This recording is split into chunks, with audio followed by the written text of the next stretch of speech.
This woman had a near-death experience. Um, she said there was a man who was very tall, and his eyes were very kind, and his voice very soft. And I asked him, I said, everything here is so beautiful, everything is so perfect. What about my sins? And he said, there are no sins. Not the way you think of them on earth. The only thing that matters here is what you think.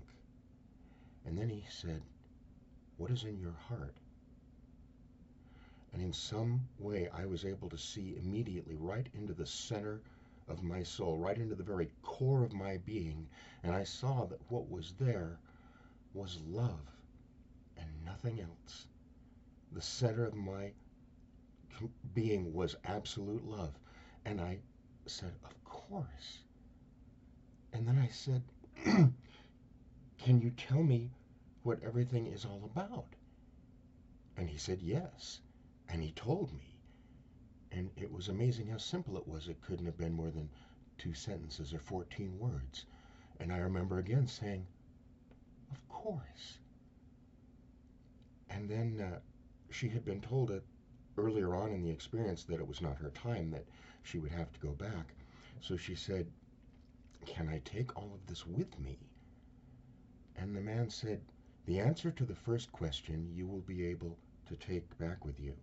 But the answer to the second question you will not be able to remember. And then there was a kind of an electronic sort of bang sound, and I was back in my body, back on the operating table.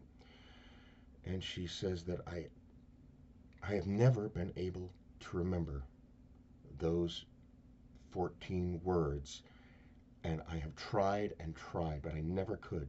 But I think I do know the essential meaning, even if I can't remember the exact words. I know that it has to do with love.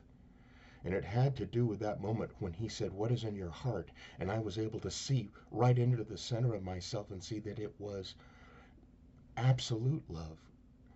And that it is taking that knowledge and having that stay at the forefront of your attention and your mind at all times.